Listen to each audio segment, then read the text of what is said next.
A mediados de los años 70, aquí en Los Ángeles, comenzaron a construir una nueva generación de naves espaciales. Y la primera en ser lanzada fue el transbordador espacial Columbia, algunos deben recordar, la nave insignia de la nueva flota de la NASA. El Columbia despegó el 12 de abril de 1981 y giró alrededor de la Tierra 36 veces. Le siguieron después 27 misiones, pero el viaje final del Columbia fue un vuelo a la tragedia. Cuando reingresaba el transbordador a la atmósfera de la Tierra, en la mañana del 1 de febrero del 2003, el transbordador se desintegró con estos pasajeros que veíamos recién a bordo, con estos tripulantes. Un trozo de goma espuma aislante que cubría el tanque de combustible se había desprendido durante el lanzamiento 16 días antes. Y ya había pasado en otras pruebas que se desprendieron parte de la goma espuma. Y entonces ahí, en esa parte donde se carga gasolina, ahí se formó un trozo de hielo que perforó una de las alas de la nave, lo cual obviamente ocasionó la catástrofe que mató a los 7 astronautas. Cuando ellos ingresaban de vuelta a la atmósfera, estaban a 60 kilómetros de altura y faltaba 15 minutos para terminar la misión.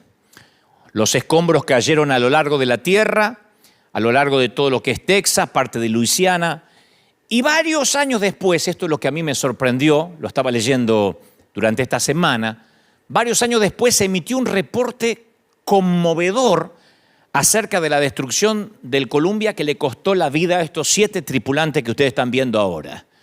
Cuando la misión estaba en progreso, cuando estaban haciendo las pruebas, los especialistas de la NASA que estudiaban el ala perforada se preguntaron si el daño era fatal. Y entonces el director del vuelo, John Harpole, dijo: ¿sabes? No hay nada que podamos hacer en cuanto al daño del sistema técnico de protección. Si se dañó, probablemente es mejor no saberlo. Creo que la tripulación preferiría no saberlo. Y él le dijo a los que estaban alrededor: ¿no sería mejor para ellos tener una misión feliz, un vuelo feliz y que no lo sepan? Prefirieron no decirle a la tripulación de que había un ala dañada y que podía terminar en una tragedia. Es preferible no decirles, no arruinarles la misión. Y la pregunta de Harpole era especulativa de algún modo, porque debían decirle a la tripulación si se determinaba que el daño significaba la posible muerte. Ellos concluyeron que el reingreso del Columbia sería seguro.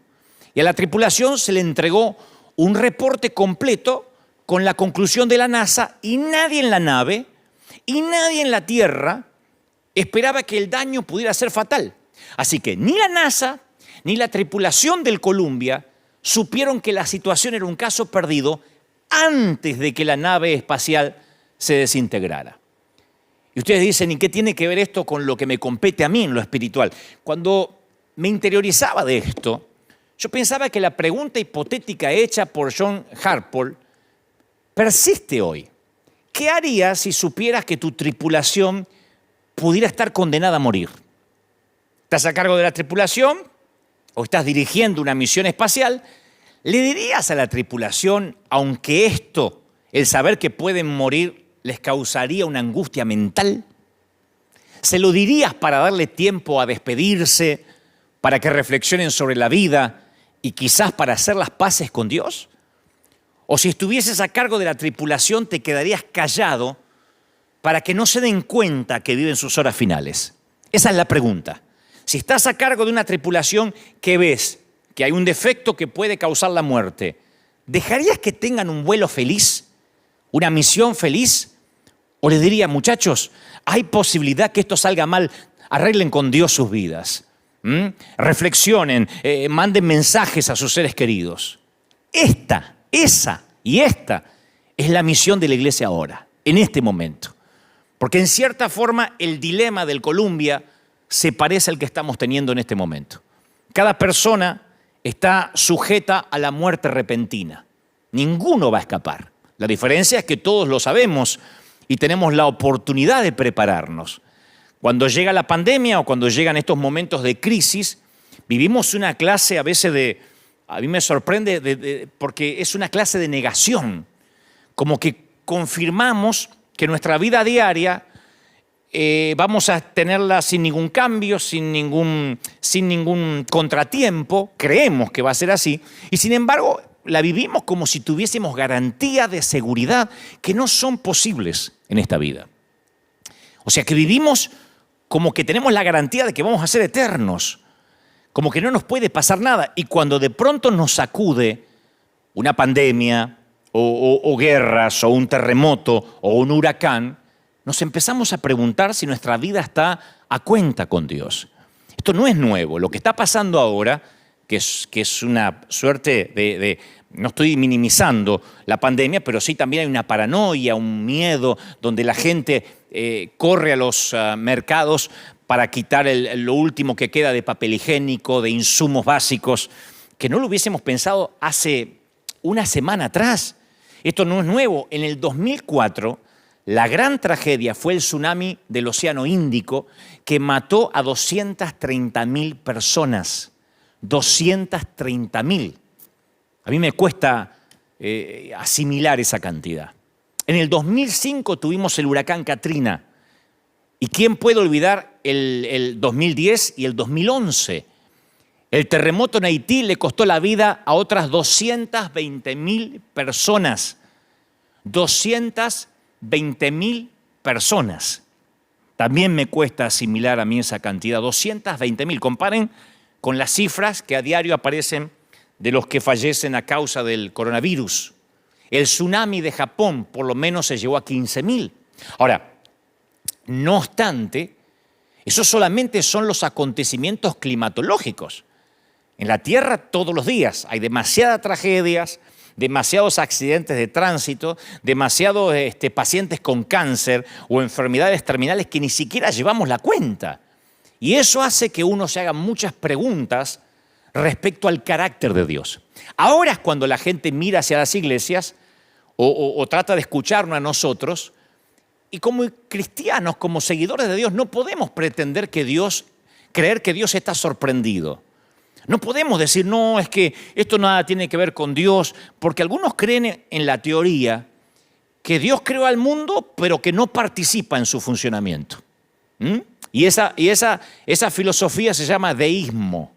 O sea, acepta la existencia de Dios, pero lo aleja de cualquier cosa que ocurra en el mundo que Él creó.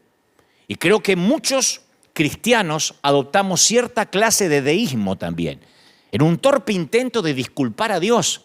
Ahora no hay que tratar de disculpar a Dios.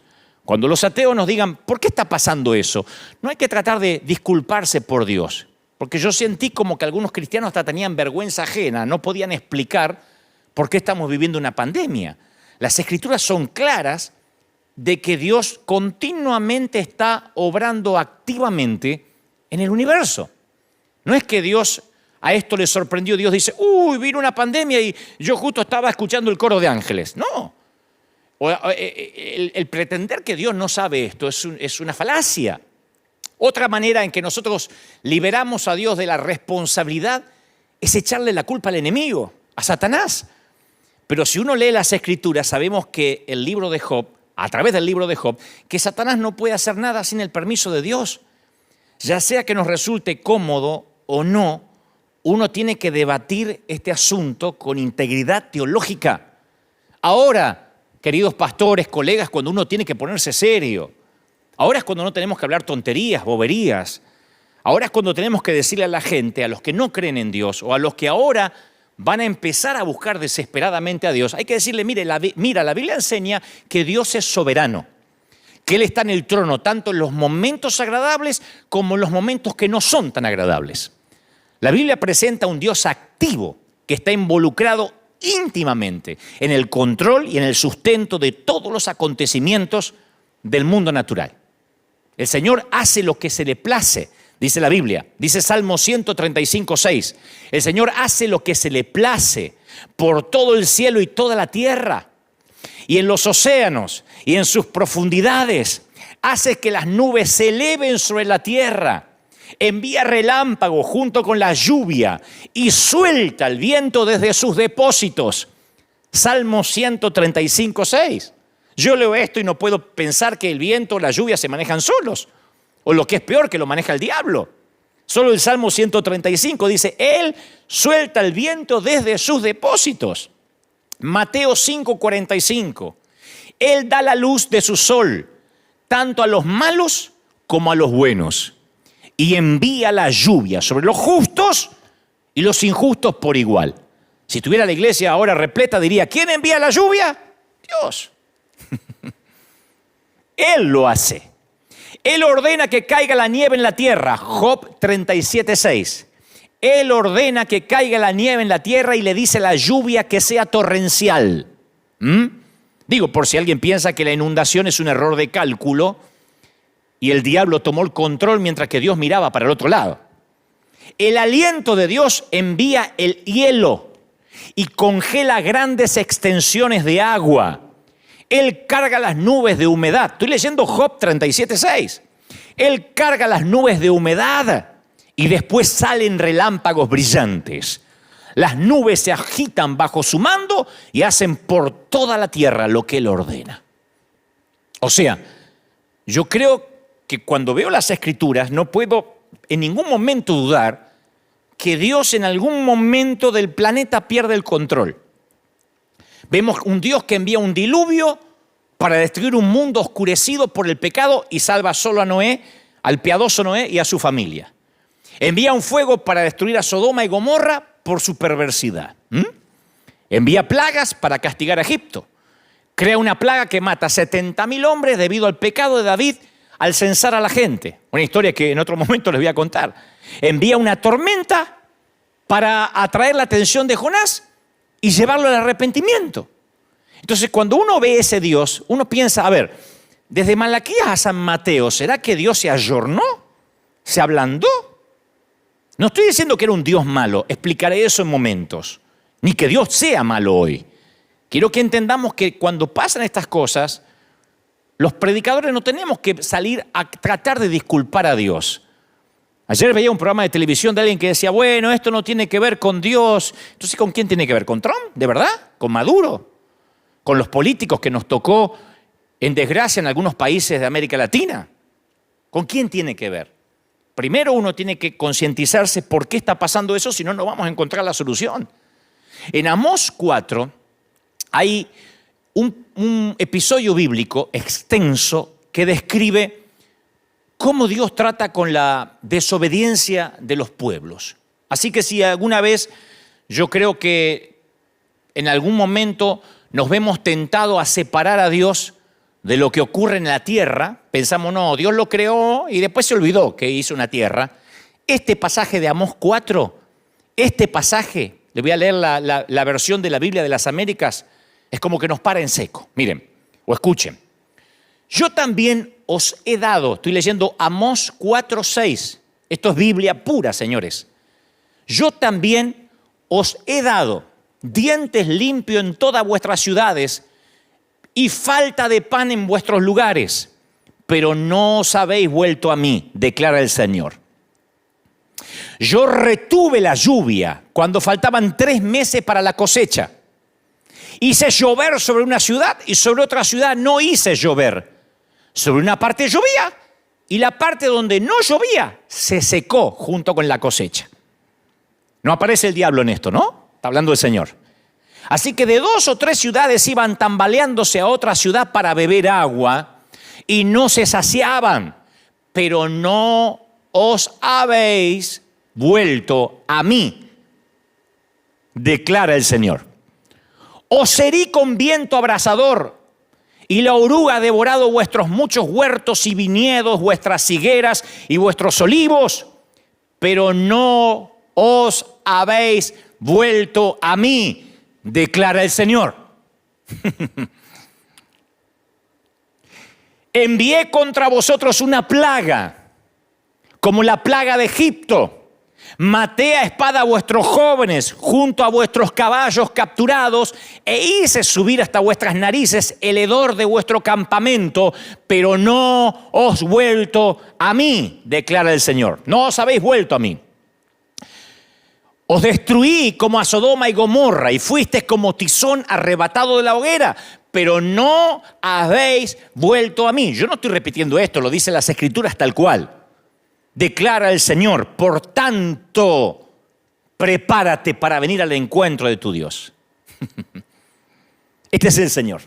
Digo, para poner en claro, yo no sé si esto es muy alentador, que cuando estas cosas pasan, no podemos mirar para otra parte, los que predicamos, los que estamos en los negocios del reino, negocios en el mejor sentido de la palabra, aludiendo a las palabras de Jesús cuando era niño, diciendo: los negocios de mi Padre me es necesario estar. No podemos decir, esto no tiene nada que ver con la iglesia, esto es algo inesperado, porque yo vi que muchos ministros se han quedado callados y no han sabido qué responder, porque tal vez quiero pretender de que olvidaron de que el Señor está al control de todo. La pregunta es, entonces ¿Dios es bueno? Esa es la pregunta. ¿Dios sigue siendo bueno? La pregunta ¿es bueno Dios cuando el resultado no lo es? Porque nosotros nos congregamos en iglesias donde cuando alguien se recupera del cáncer decimos: Dios es bueno, hermano, me sané de cáncer, amén, Dios es bueno, ¿no? Un aumento de salario, decimos: Dios es bueno. Aplicamos para la universidad, nos aceptaron, decimos: Dios es bueno. Ahora, decimos Dios es bueno cuando las circunstancias son diferentes. En el cementerio o en la maternidad, en el panteón o en la nursery. En la fila para conseguir empleo o en la fila del mercado para comprar de todo. En días de recesión como en días de provisión. Dios es bueno en días de salud y en días de pandemia. Lo diré otra vez. Dios es bueno en días de recesión y en días de abundancia, en días de tierra fructificada, en días de salud y en días de pandemia. Porque a veces sentimos, y esto creo que tiene que ver, esto es una autocrítica a los que predicamos, le hacemos creer a la gente que Dios tiene una suerte de trato unilateral. Unilateral porque Dios no lo firmó, lo firmamos nosotros solos. Es una metáfora, ¿no es cierto? A veces uno viene al camino del Señor y la mayoría creemos que tenemos un acuerdo contractual con Dios, ¿no? Nos hacen creer eso, le hacemos a veces inconscientemente creer eso a la gente. Promete ser una persona decente, promete ser bueno, traer tus diezmos y entonces Dios salvará a tu hijo, sanará a tu esposa, cuidará tu trabajo. Pero ese siempre fue el evangelio del multinivel. Porque el Señor también dijo: en el mundo tendréis aflicción. Entonces cuando uno le dice: pase al altar para que la vida te vaya bien, la vida de este lado de la eternidad, ahora que hay una pandemia, ese evangelio se desmorona. Ahora es cuando muchos que predican empoderamiento no saben qué decir. Porque la gente dice: usted me vendió un multinivel, esto era como un shampoo Ceramidas. Esto era como un multinivel donde yo venía y cada vez estaba más alto en la pirámide. Ese es el evangelio del multinivel que ahora enmudece a algunos mensajeros. Aquí todos los domingos, y los que me siguen domingo a domingo saben que yo digo siempre: la iglesia se trata de gente rota, de gente con problemas, de gente que no necesariamente sube todos los días de nivel, sí espiritualmente, pero a veces las cosas no van bien. Porque a veces Dios no satisface nuestras expectativas y quedamos girando en un torbellino de preguntas, de dudas. Y ahí es cuando llegan los clientes, entre comillas, a reclamar las garantías de lo que compraron, ¿no? Y yo quiero que sepas bien esto: Dios no ha hecho tratos con nadie. Dios envió a su Hijo para darnos vida eterna y después prometió que es muy probable que aquí tengas aflicción, que vas a escuchar de guerra, de rumores de guerra, de pestilencia. Sí, hay promesas de que ninguna plaga tocará tu morada, pero a mí me toca orar por sanidad, gente que se sana en el nombre del Señor, y también sepultar a otra gente piadosa. En la iglesia tenemos testimonios de gente que ha venido en silla de ruedas y ha caminado, y otros que siguen confinados a un bastón, a una silla de ruedas. Y yo no puedo ser tan torpe de pensar que a unos Dios los ama y a otros no. O decir, a este le funcionó el multinivel y a este no le funcionó. Aquí es cuando ese evangelio de naipes se desmorona. Porque claro, encendemos CNN, las noticias, y todo el mundo nos dice que cada vez está peor, que la curva de peligro cada vez sube, que si todo el mundo se enferma va a haber 6 o 7 enfermos por cada cama de hospital, y la iglesia se queda sin respuesta, pero no toda la iglesia. Se queda sin respuesta la iglesia del multinivel. La iglesia que le dice a la gente, usted no va a tener problemas ni se va a enfermar. Porque Dios no permite las enfermedades. Pero Dios, voy a las Escrituras y me dice que sí. A veces es la forma en que Dios llama la atención. Cuando los demonios rogaron a Jesús que los enviara a un hato de puercos, ¿se acuerdan del endemoniado gadareno? Él les dio permiso, dice Mateo 5:12. Él les dio permiso. O sea que Dios da permiso para que sucedan determinadas cosas. Él permite que la tierra se seque y que los tallos a veces crezcan desnudos. Lo leímos recién en Amós. Él le permite al enemigo que se desate el caos en ciertas ocasiones, pero no permite que triunfe. No permite que triunfe. Estas son terribles calamidades, productos de un planeta Tierra caído. Y por el contrario, cada mensaje en la Biblia, en especial la historia de José, ustedes deben recordar José que fue vendido por sus hermanos y que llega a Egipto y luego le dice a sus hermanos, miren, todo lo que ustedes hicieron, Dios lo transformó, lo trastornó para bien. Cuando uno ve la historia de José, nos lleva a creer que Dios mezcla algunos ingredientes y de alguna forma saca algo bueno de todos esos ingredientes. Ese fue el mensaje de Jesús.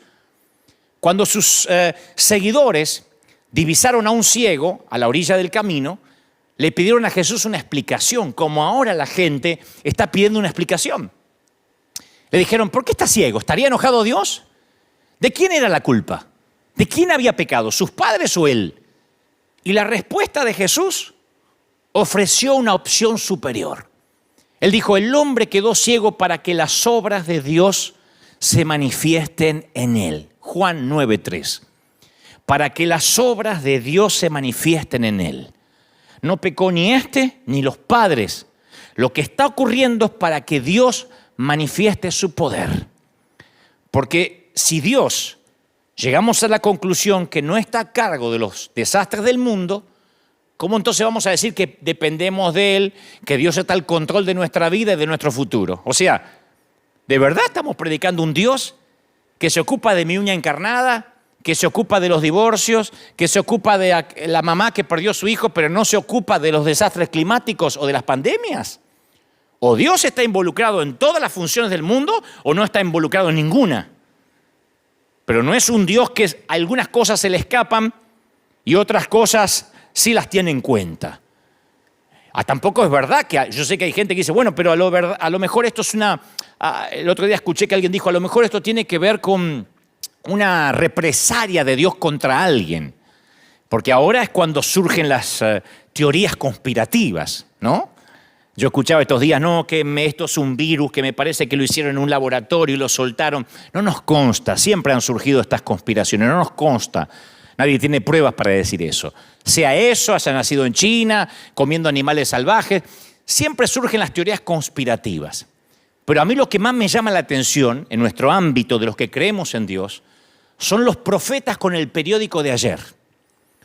Porque el profeta con el periódico de ayer pasó esto y por eso doy esta profecía hoy. Cualquiera es profeta con el diario de ayer. Entonces, no es cierto decir que cada desastre particular es un juicio porque alguien metió la pata. Después del 9/11, después del 11 de septiembre, algunas personas decían que el desastre había sido juicio de Dios sobre los Estados Unidos por culpa de sus políticas. Porque siempre cuando uno encuentra un culpable es como que nos da un alivio a todos. Hay gente que piensa que lo que sucede es culpa de algo que se cometió en el contexto inmediato del desastre. Y en el Evangelio de Lucas, Jesús advirtió sobre estos profetas con el periódico de ayer. Resulta que Pilato había asesinado a unos galileos, sumado a que otros habían muerto cuando una torre se derrumbó en Siloé. Y entonces cuando le preguntaron a Jesús sobre eso, porque le preguntaron por qué había ocurrido eso, por qué se había derrumbado una torre y por qué había ocurrido esas tragedias, Jesús dijo, ¿Piensan que esos galileos eran peores pecadores que todas las demás personas de Galilea y que por eso sufrieron? De ninguna manera. Ustedes también van a perecer a menos que se arrepientan de sus pecados y vuelvan a Dios. Eso me fascina, porque el Señor dice, ¿creen que esos 18 que murieron cuando la torre de Siloé se les cayó encima eran peores pecadores que el resto de los que sobrevivieron en Jerusalén? No, a menos que ustedes se arrepientan, también van a perecer. La historia está en Lucas 13:2. Se había caído una torre y dijeron, murieron porque estaban en pecado. No, murieron las víctimas porque eran más pecadoras que las sobrevivientes. No, todos vamos a morir si no nos arrepentimos. En otras palabras, el mayor desastre natural de todos ocurrió en el huerto del Edén. Esto es el daño colateral. El mayor desastre, la pandemia, comenzó en el huerto del Edén. Por eso yo titulé este mensaje Pandemia, el daño colateral. Porque la caída nos hizo a todos víctimas. Aquí en River casi todos tienen algo en común. Hoy no están, pero están en sus hogares, ahí frente a la tele. Aquí nos hermana, no quiero decir nos unifica porque suena a uniformidad, pero nos aúna, que todos hemos llegado a Cristo a través de alguna experiencia difícil. Todos llegaron rotos de alguna manera. No hay aquí gente que dice, la verdad que yo no necesitaba al Señor, pero vine a ver qué onda. Por lo menos River. Este es un sitio de gente rota, frecuentemente por la pérdida de un ser amado, por un divorcio, por la pérdida del trabajo, por abusos en la niñez. Y todos coinciden que Dios se valió de esa dificultad y de esos desastres para atraerles la atención hacia Él. Entonces, yo sé que las crisis podrían alejar a mucha gente de Dios, pero en la mayoría tiene un efecto contrario. Los lleva a los brazos de Jesús. Yo quiero que me escuchen los que están en cualquier parte del mundo, aún los que están en Italia, que son uno de los países más, en este momento, más afectados por esto que nos compete a todos. Estas cosas, mis queridos, ayudan a toda la humanidad a diferenciar lo temporal de lo permanente. La pandemia comenzó en el huerto del Edén. Esto es el daño colateral. Esto nos recuerda que el mañana es incierto y que hoy es el día de la salvación, no mañana. No después del bautismo, no después de que vengas a las células, no después del curso de membresía, porque siempre nosotros le estamos agregando algo, como los judíos querían hacer. Bueno, la cruz y también la circuncisión. Bueno, la cruz y también aprenderse las leyes judías. No, esto es salvación ya. Esto reordena nuestras prioridades. Al principio yo me choqué como todo el mundo cuando veía las noticias. Y después el Espíritu Santo empieza a mostrarme de que de alguna forma esto atrae a la gente a Dios. Porque es común en medio de la sequía olvidar que lo normal es que llueva. Lo sagrado se vuelve común. Si esto estuviese repleto, yo diría, iglesia, lo sagrado se vuelve, y todo el mundo gritaría, común. Porque he dicho eso hace 10 años. Es muy normal que cuando el médico nos da las malas noticias, olvidemos que la mayoría del tiempo solemos tener buena salud. Porque las bendiciones de Dios abundan, son la norma. Pero en estas temporadas nos olvidamos de los tiempos buenos y lo sagrado se nos vuelve común, aún a los que van a la iglesia. Estados Unidos de América, era un país que exportaba misioneros a todo el mundo. Las iglesias en Argentina, en mi país, en México, en Colombia, en Honduras, nacieron por misioneros que salieron de aquí. La mayoría de las iglesias en los Estados Unidos suelen estar vacías los domingos por la mañana. ¿Qué pasó? Lo sagrado se vuelve común. Las palabras de José a Faraón fueron claras. Dice, después llegará un tiempo de 7 años de un hambre tan intensa que la gente se va a olvidar de la prosperidad de Egipto. El hambre va a destruir la tierra. Ese era el sueño que cuando el profeta lo discierne y se lo dice, la hambruna va a ser tan grave que va a borrar el recuerdo de los años buenos. José vio en el sueño ambas épocas, la de la abundancia y la de escasez. y ambas épocas bajo el paraguas de la jurisdicción divina. Las buenas épocas y las épocas de hambruna. Pero ¿qué pasa? Que cuando viene la hambruna, la gente se olvida de cuando todo estaba bien, de cuando comía. Por eso esta pandemia no define a Dios. Porque algunos dicen, ¿y qué dice Dios a esto? ¿Ustedes que creen en Dios? Alguien me interpeló hace una semana y me dijo, ¿tú qué hablas de Dios? ¿Qué dice Dios? Esto no define a Dios, esto nos define a nosotros. Porque cuando vienen los desastres, Dios no está siendo puesto a prueba. Nosotros estamos siendo puestos a prueba. Cuando ocurren estas cosas, no podemos pensar que las muertes masivas pueden desacreditar a Dios más de lo que pudiera hacerlo una sola muerte. Sabemos quién trajo la muerte al mundo y no fue Dios. La muerte, la pandemia comenzó en el huerto del Edén, no comenzó en China. La pandemia no comenzó con un murciélago, comenzó con un hombre. La pandemia no es un murciélago, no comenzó con un ratón. La pandemia comenzó con Adán, con Eva. Así que voy a decir esto de la manera más directa, pero tal vez suene sórdida, pero no tengo otra manera de decirlo. Hay que recordar que cada una de las personas que murió en el terremoto de Haití también iban a morir eventualmente. Todos los que están siendo infectados por el coronavirus, no queremos que sean infectados, oramos para que pronto descubran el antídoto, pero no nos olvidemos que también morirán eventualmente aunque no estén infectados. El hecho que las muertes sean inesperadas y sean simultáneas nos impactan más. Pero yo escuché a un periodista anoche decir, nunca voy a creer en un Dios que permita que a sus criaturas les pasen cosas tan terribles. Y como piensa ese periodista, lo que me aterra no es que lo piense el periodista, que me consta que es ateo, sino que me aterra que esto lo piensen algunos cristianos. Me aterra que haya gente que venga los domingos a la iglesia que cree que Dios es un Dios tipo padre helicóptero, que sobrevuela justo arriba de nosotros a tiempo y nos rescata. Me preocupa que haya gente que crea en un Dios que nos aísla de toda situación desagradable, como un padre sobreprotector, un Dios aséptico. Hay un montón de gente que cree en un Dios que le garantice protección, seguridad, felicidad, que los libre de tragedia y dolor. Eso es un seguro médico, un multinivel, pero no es Dios. Porque si uno no dice esto, cuando la gente después, a mí como pastor me viene y me dice, ¿sabe? Tuve que enterrar a mi padre. Tuve que sufrir la tragedia de un hijo. Gente con leucemia, con cáncer. Yo creo que Dios sana. Claro que sí, y oro siempre por sanidad.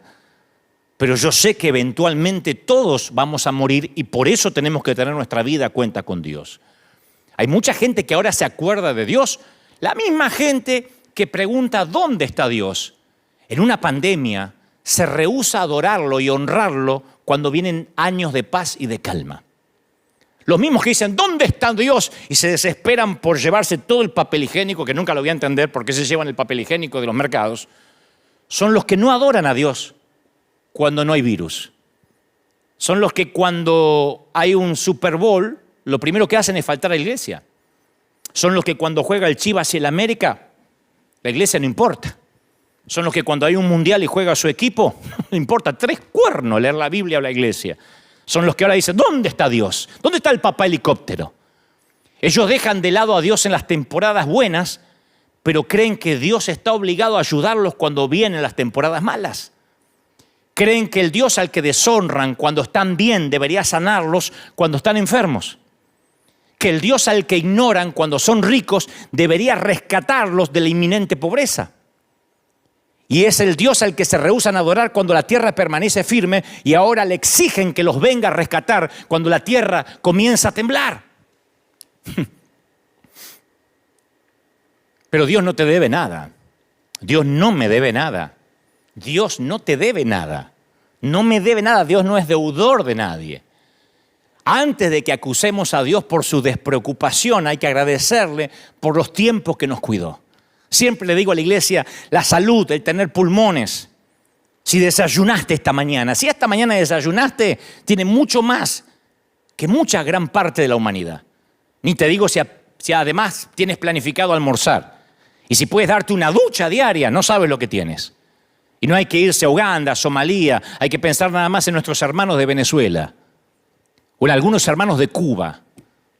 Si tienes pulmones, si pudiste ahora levantarte y tienes un sillón o una silla donde ver este mensaje, tienes mucho más que muchos que hoy no tendrán donde sentarse ni donde dormir. Siempre estamos rodeados de bendiciones inmerecidas. Dios nos bendice hasta con su silencio.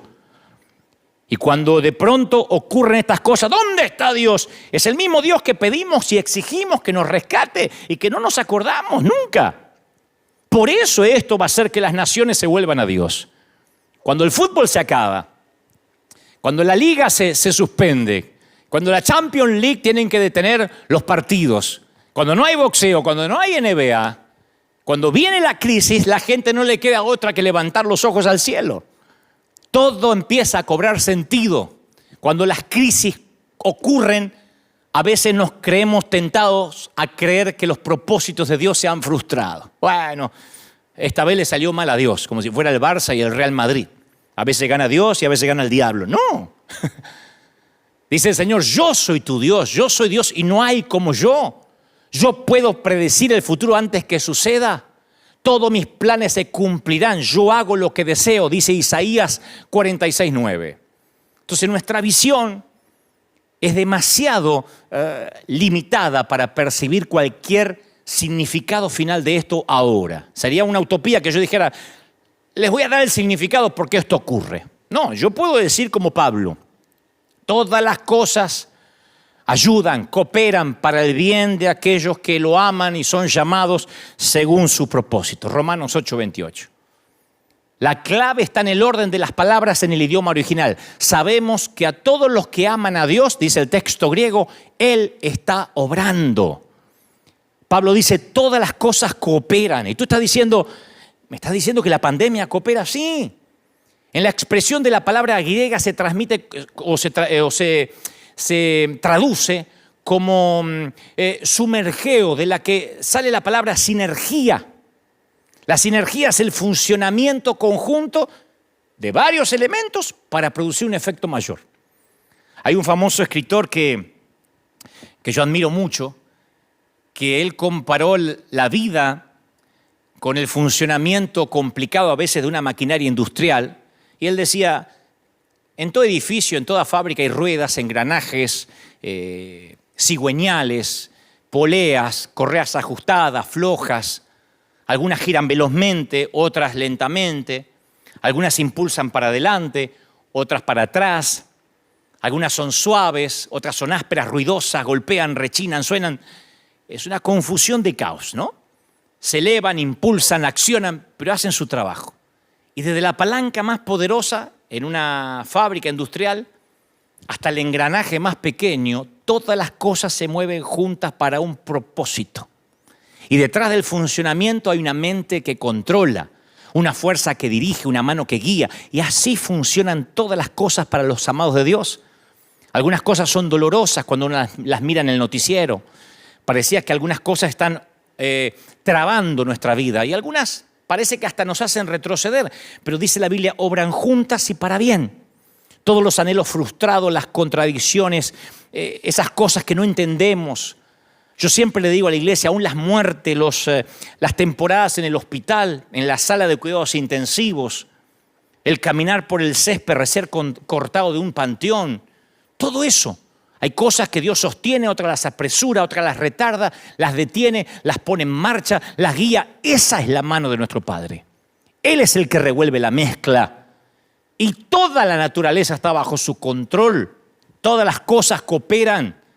Y como digo siempre, el final redime una historia plagada de drama. Y si la respuesta de Dios a esto que pasa requiriese más megabytes de los que tiene nuestra pobre mente, y si no estamos entendiendo, porque Dios de alguna forma esto lo va a trastornar para bien, Pablo dice, porque esta leve tribulación momentánea produce en nosotros un cada vez más excelente y eterno peso de gloria, le escribe a los Corintios. Yo sé que lo que venga le va a dar significado a lo que está ocurriendo ahora. El pronóstico es temporadas buenas, temporadas malas. Salomón dividió la vida en 28 temporadas. Y Dios está en todos los días, en todas las temporadas, Él es el Señor de las hambrunas y de las fiestas. Entonces yo sé que están preguntándome, entonces, ¿qué hacemos, pastor? Porque nuestra gente siempre me dice, dinos qué hacer. ¿Qué hacemos la iglesia? Bueno, en primer lugar, yo creo que esto nos devuelve la sensibilidad. Nos recuerda que el evangelio no es para andar empoderándose y para repetir frases. A mí siempre me enfermó el repetir frasecitas como si uno viniera a escuchar a un coach, a alguien que te hace vivir mejor. Esto nos enseña que el evangelio se trata de almas perdidas. Nos enseña a ser sensibles con lo que sufren. Porque a veces cuando uno ve gente sufrir, uno quiere enseguida llevarle una respuesta y a veces el silencio, el estar al lado es el ministerio más poderoso. ¿Qué necesita una viuda? En el momento que está arrojando un puñado de tierra sobre el ataúd de su marido, de toda la vida. ¿Qué necesita? Que alguien en silencio la abrace, no que le den un sermón. Y cuando la gente sufre, como está sufriendo ahora toda la humanidad, los razonamientos espirituales, la cita indiscriminada de pasajes bíblicos abruman. La gente no necesita nuestras respuestas, necesita nuestros hombros para llorar. Por eso esto me alegra, porque cuando esto pase, porque va a pasar, yo sé que la gente que va a ir al Lighthouse ya no van a ser 50, van a ser cientos. A mí me gusta que esto nos sensibilice. Estos son los momentos en que la iglesia de Jesucristo tenemos que entrar en nuestro apogeo. Este es el momento que tenemos que decir, sí, esto es iglesia. Ahora es cuando los presidentes no saben qué decir. Yo veo a los presidentes, desde los Estados Unidos por lo menos, inclusive los de Europa, titubean. Les escriben, pobrecitos, lo que tienen que decir y titubean. Ahora es cuando los que se supone son los jefes de Estado, los comandantes en jefe de las Fuerzas Armadas no saben qué decir. Y ahora es cuando la iglesia tiene que hablar. Y ustedes dicen, ¿y cómo hablamos? Ahora es cuando la gente tiene dolor y a veces lo único que tenemos que decir es, mira, me gustaría sentarme contigo, tomar una taza de café y que trabajemos juntos en las preguntas que tú tienes, pero ahora estoy aquí para servirte. Es que tengo miedo porque me voy a enfermar. Yo estoy aquí para estar contigo, para servirte. ¿Qué puedo hacer? Porque esto nos recuerda que estamos de paso. Apocalipsis 21:3 dice, oí una voz fuerte que salía del trono y decía, miren, el hogar que Dios está preparando. Miren, Él vivirá con ellos y ellos serán su pueblo. Dios mismo estará con ellos. Él mismo, Él secará toda lágrima de sus ojos. No habrá dolor y estas cosas no existirán más. O sea que este no va a ser nuestro hogar permanente. Ese es el mensaje que alguien que no tiene a Dios necesita oír ahora.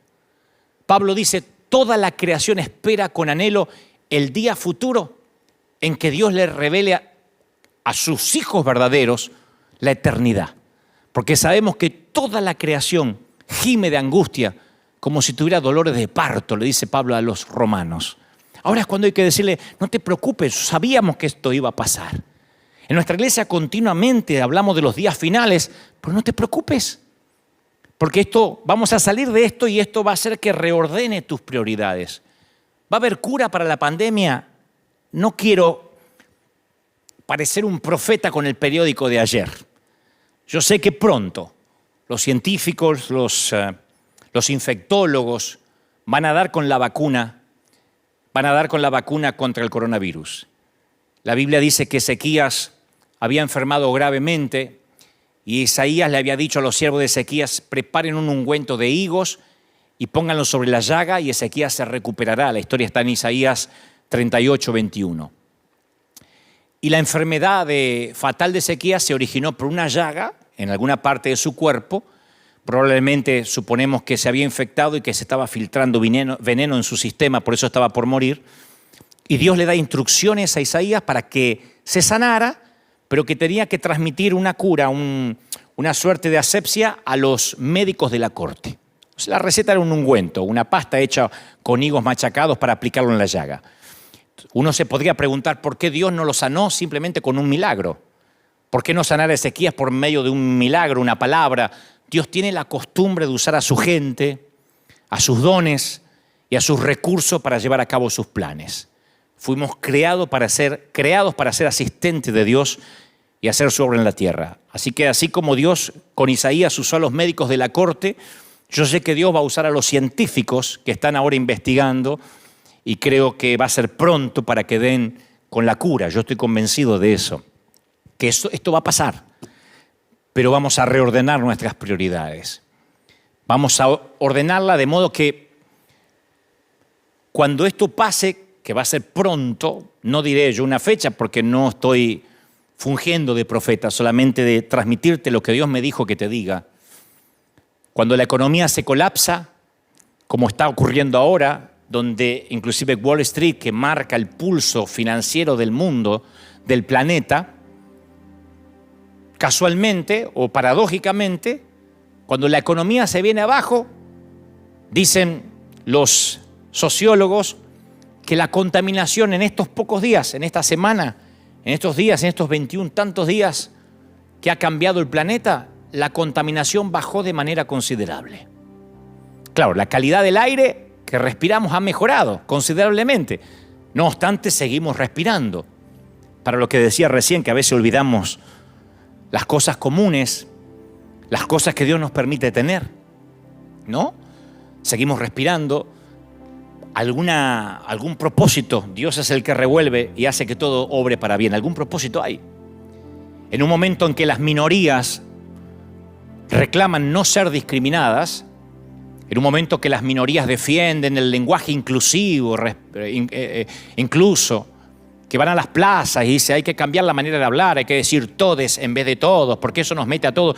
Aparece un virus que nos hace experimentar que en un cerrar de ojos todos nos convertimos en discriminados o en potenciales discriminados. No solo las minorías sexuales, las minorías religiosas, las minorías étnicas, todos. Todos podemos ser potenciales enfermos. En aquellos a los que no se les permite cruzar las fronteras, en aquellos a los que no tenemos miedo que nos transmitan enfermedades, aún no teniendo ninguna culpa, siendo de raza blanca, raza negra, occidentales, asiáticos, no importa los lujos económicos que tengas a tu alcance. Estos diluvios, estas crisis, nos hace ver a todos iguales. De pronto todos somos mortales. Abrimos el periódico y descubrimos que alguien que coloca a Oscar sobre la chimenea, que levantó Oscar de la academia por sus películas como Tom Hanks, dice, estoy enfermo y estoy atravesando la pandemia y estoy atravesando la enfermedad. Y uno dice, wow, esto no es aquello que afectaba a los de Haití, ¿no? Esto no es aquello que vivían allá en una parte de África que nunca voy a ir. Esto no importa si vives en Beverly Hills, en un rancherío, en los suburbios. Esto nos iguala a todos. En una sociedad que se basa en la productividad y el consumo y en la que todos corremos 24 horas al día sin descanso, atrás de no sé qué, sin pausa, de repente, ¡paf!, se nos impone un stop forzado. Quietecitos en casa, día tras día. Mírense en ustedes, ¿cuánto hace que no se ponían en una sala a escuchar un mensaje? ¿Escuchaste al predicador aquel? Sí, lo escuché en el celular mientras manejaba, mientras que iba al trabajo. Yo mientras tomaba café. Yo lo escuchaba mientras me bañaba. Miren ahora, todos quietecitos, haciendo altares en casa.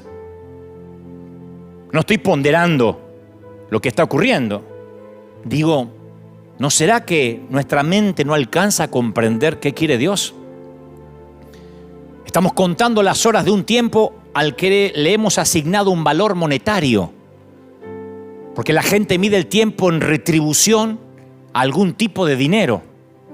Y entonces cuando ahora nos obligan a pasar tiempo, a trabajar desde casa, de pronto valoramos el tiempo. Yo extraño horrores a nuestra gente. Los extraño. Y creo que en algún momento habré pecado de tomármelos como algo común. Todos los domingos, hace 10 años, yo salgo aquí y a las 9 de la mañana esta iglesia está repleta, la arena está llenísimo y sale la gente promediando las 11 y a las 12:30 se vuelve a llenar. Los niños corretean, esto es literalmente un hervidero de gente. Hoy los extraño. Hoy la mayoría de las iglesias en los Estados Unidos de América, por lo menos, están en silencio, con las luces medio apagadas y extraño el bullicio. Dígale a su hermano, abrácese.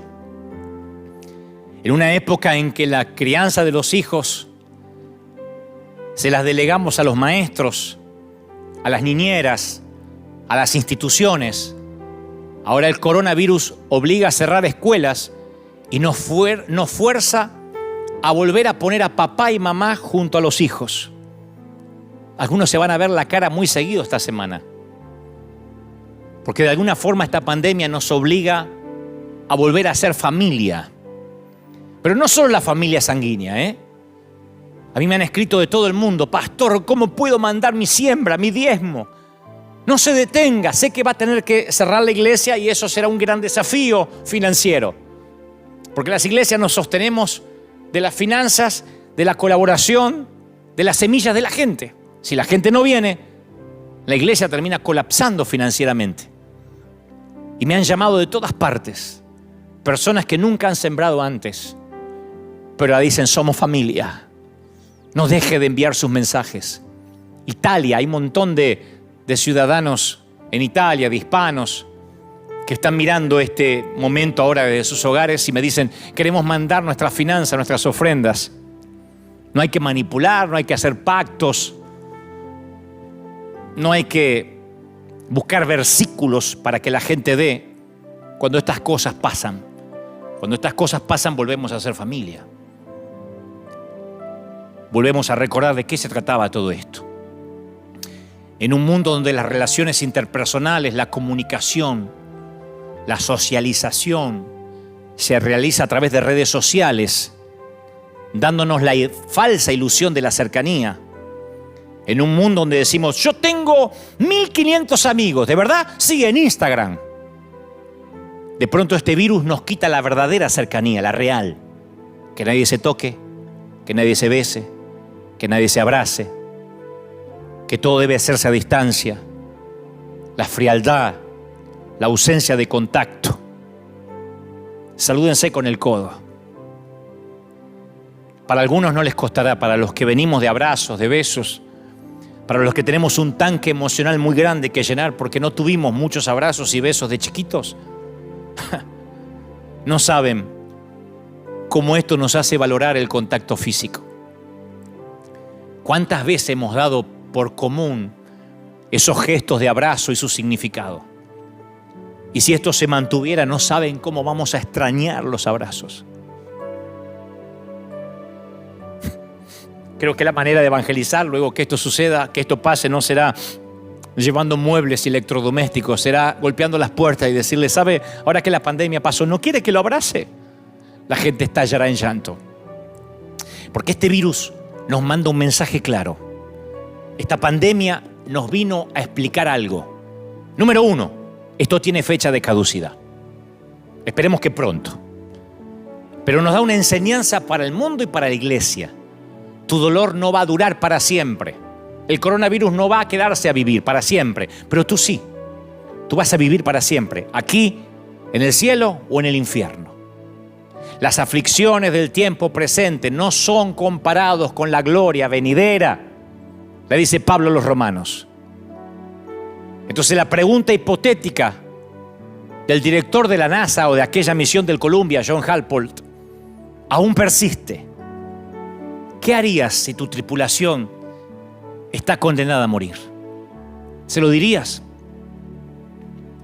¿Qué le digo al mundo? Ahora estoy en un estadio.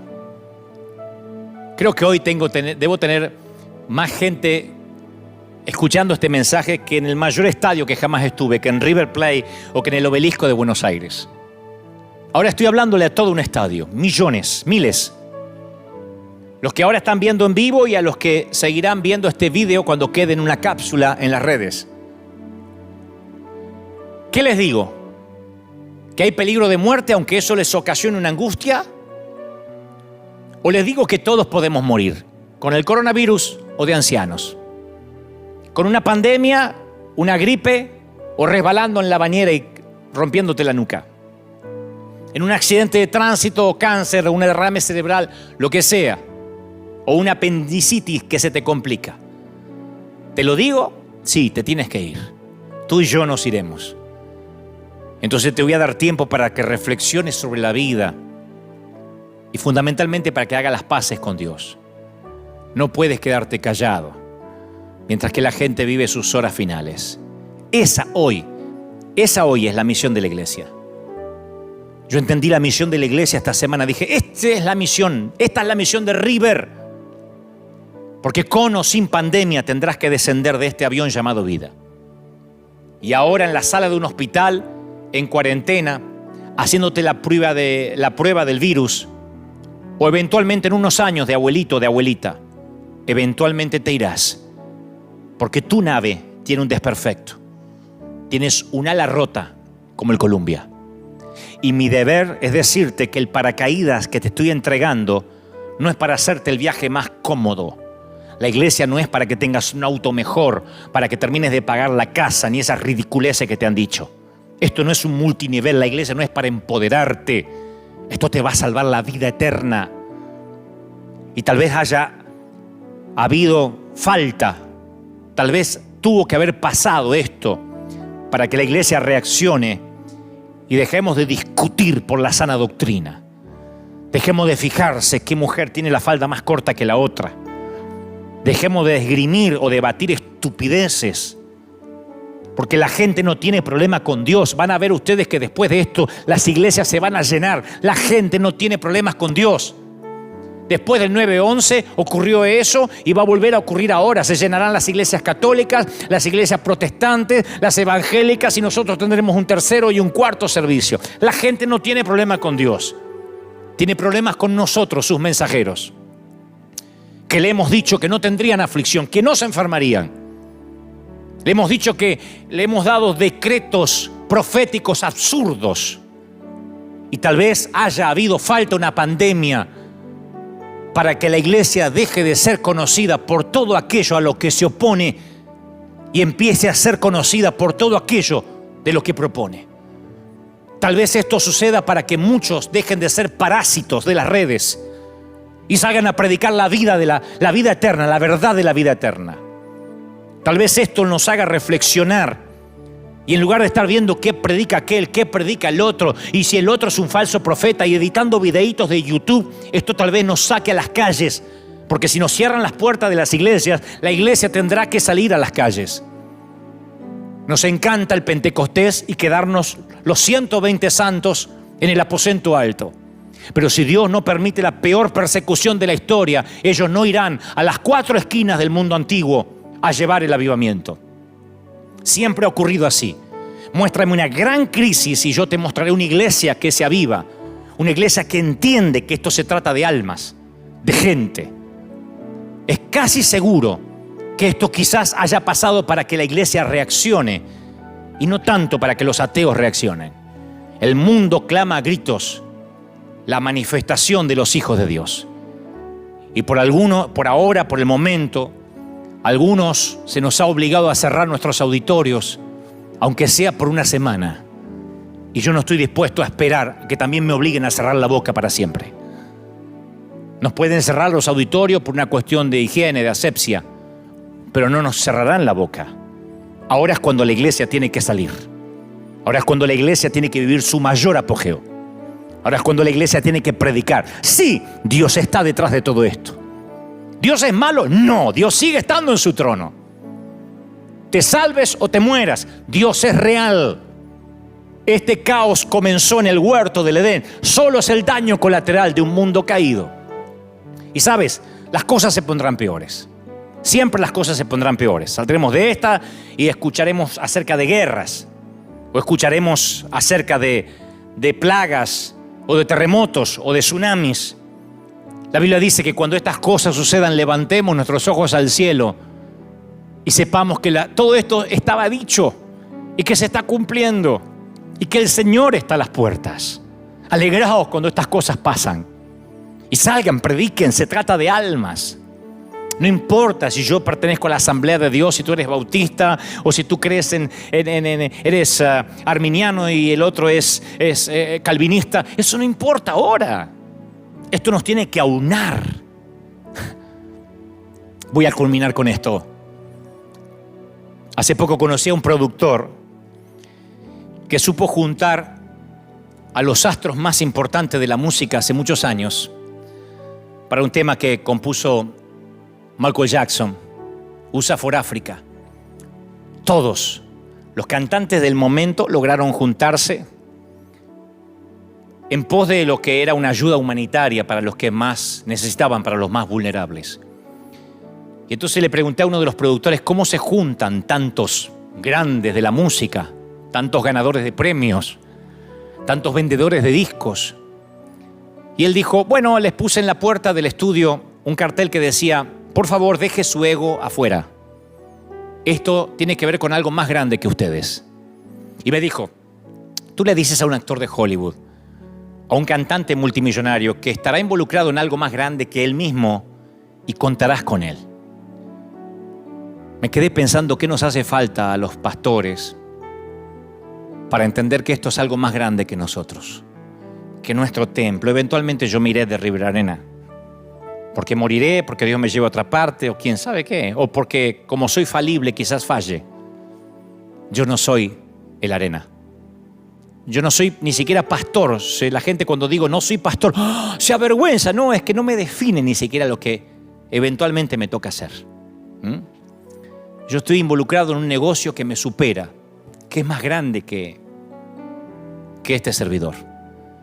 Y si entendemos que esto es más grande que nosotros, cuando vemos los hospitales repletos, cuando vemos al comandante en jefe del que se supone el país más poderoso del mundo, titubeando, desdiciéndose en algunas cosas y no sabiendo qué hacer, cuando se supone el hombre más poderoso del mundo, que no es Superman, no tiene respuestas, entonces las respuestas estarán en la iglesia o no estarán en ninguna parte más.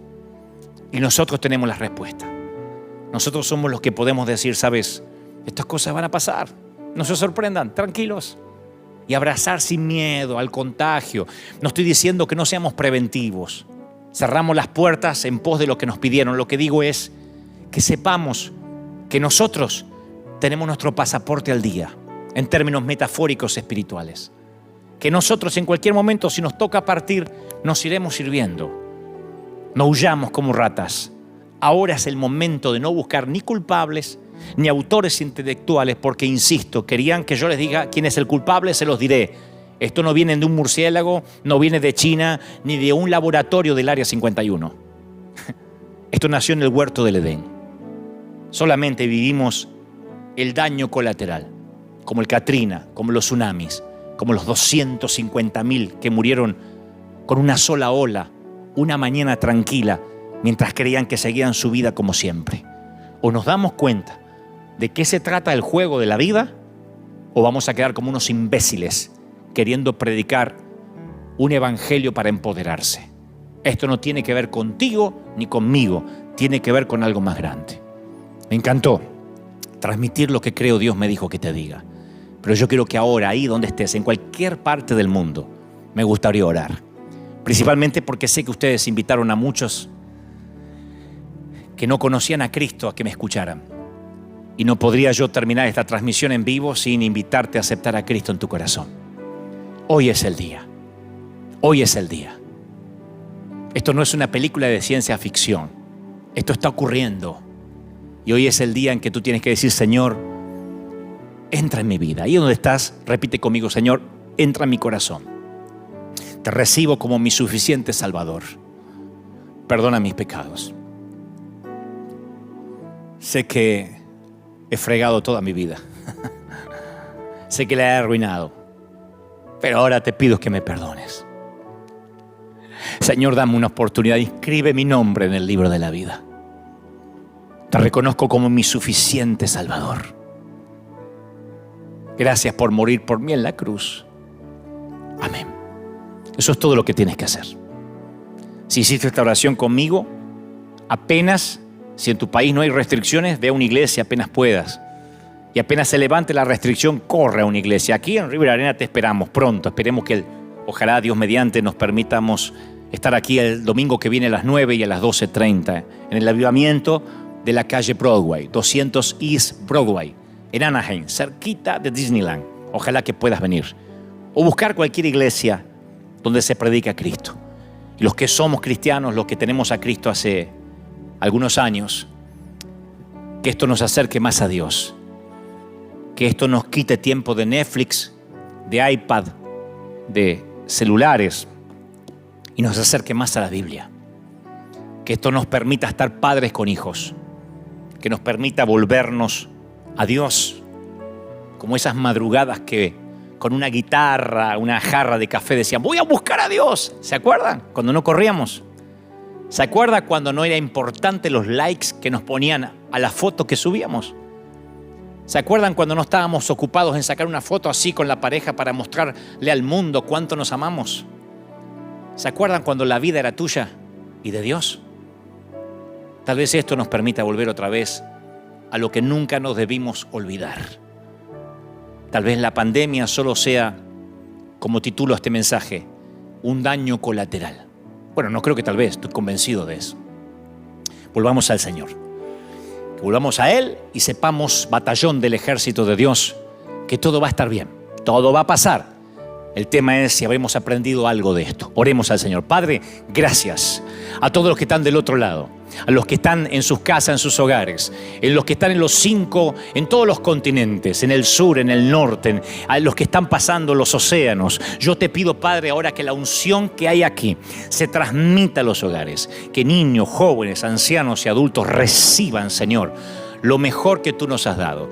Que este río que ha comenzado en River llegue ahora, porque yo sé, Señor, que nos has obligado a romper las fronteras, a romper las paredes de esta arena, porque mucho pueblo tienes en esta ciudad y el pueblo supera a los que puede albergar un templo o varios templos. Yo bendigo, soplo, suelto un viento de otra parte. Yo declaro, Dios, que los mejores días están por venir, que la presencia tuya, esta gloria, llega ahora. Yo sé que algo está ocurriendo y yo sé que hay gente recibiendo la presencia del Espíritu ahora, porque, Señor, he hablado al intelecto, he hablado a lo que la gente puede comprender, pero sé que tu Espíritu Santo ha llegado donde yo no puedo llegar, y es al corazón, al alma.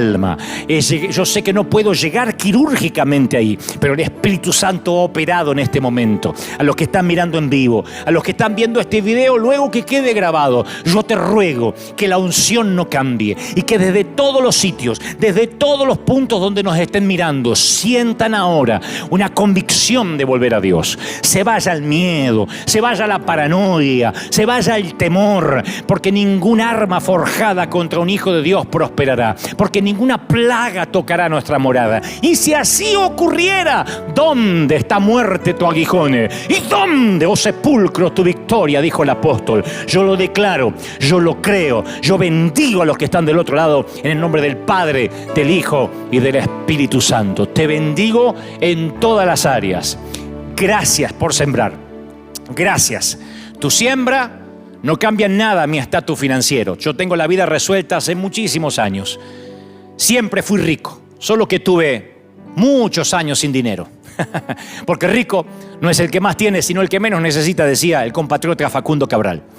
Lo que necesitamos es tu semilla, tu siembra, para que este río no se detenga, para que podamos seguir sosteniendo obras misioneras, para que podamos seguir predicando. Así que yo me voy a ir del aire, voy a disfrutar mi domingo como todos ustedes, y tú te puedes quedar ahí llamando por teléfono, entrando a www.river-church.org y ayudándonos a que si estas cosas no cambian, aquí voy a estar otra vez en vivo el domingo que viene, o con la gente, con los miles, con el batallón del ejército de Dios, o aquí acompañándote directamente a tu hogar. Chau. Que Dios te bendiga, que tengas un domingo extraordinario, y como sé que es más tarde en otras partes del planeta, buenas tardes, buenas noches. Chau. Hasta la próxima. Bye.